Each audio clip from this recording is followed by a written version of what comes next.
Guia prático para o jejum equilibrado. Capítulo 2. Jejum, a perspectiva do Novo Testamento.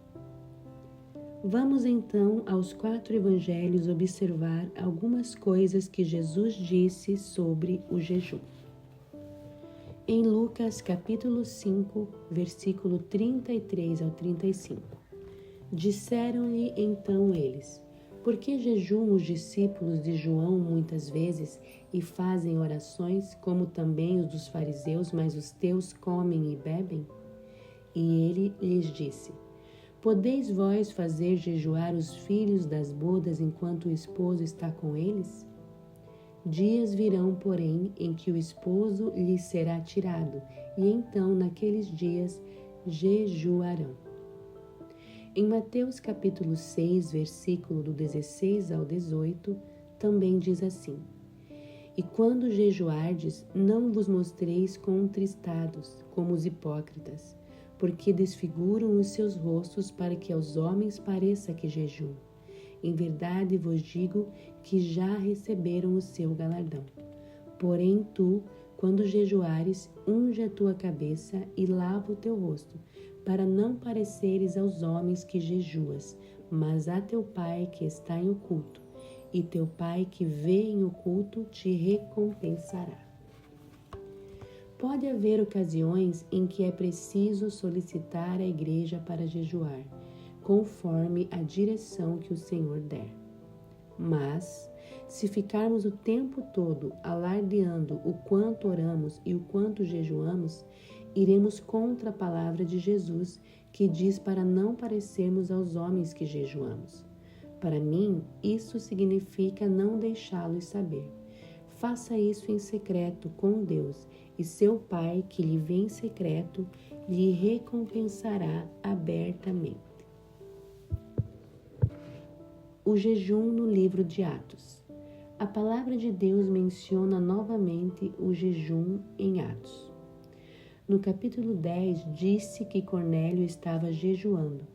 Ele ainda nem sequer era salvo, mas por ser um judeu prosélito, ele jejuava porque os judeus jejuavam. Em Atos, capítulo 10, versículo 30, diz assim: e disse Cornélio: há 4 dias estava eu em jejum até esta hora, orando em minha casa à hora 9. E eis que diante de mim se apresentou um varão com vestes resplandecentes. Temos mais referências em Atos 13 e 14. Atos 14, 23 diz: e havendo-lhes por comum consentimento eleito anciões em cada igreja, orando com jejuns, os encomendaram ao Senhor em que haviam crido. Aqui os presbíteros estavam sendo ordenados. Faz bem para as pessoas jejuar e abdicar de uma refeição. É bom jejuar antes de orar pelos enfermos e antes de tomar decisões importantes. Em Atos 13, ocorreu algo similar.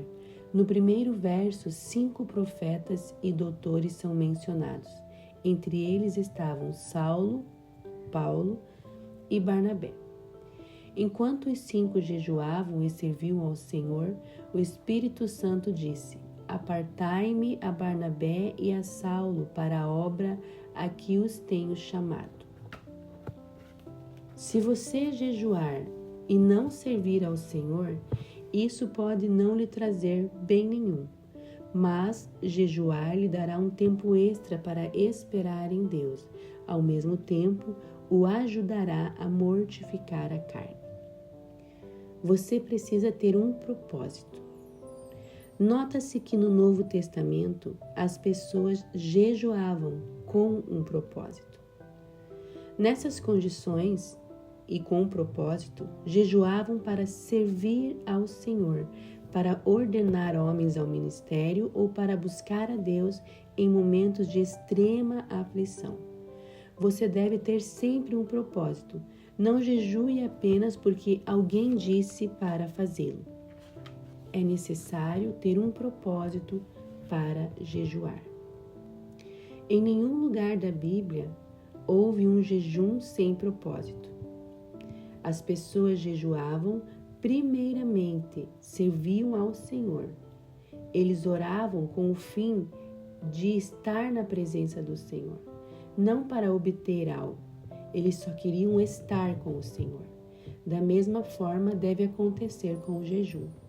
Não devemos jejuar apenas com o propósito ou com o objetivo de obter algo, mas de estar na presença do Senhor, de estar mortificando, sujeitando a nossa carne à vontade do Senhor, os nossos desejos à vontade do Senhor. Esse deve ser o maior propósito do jejum.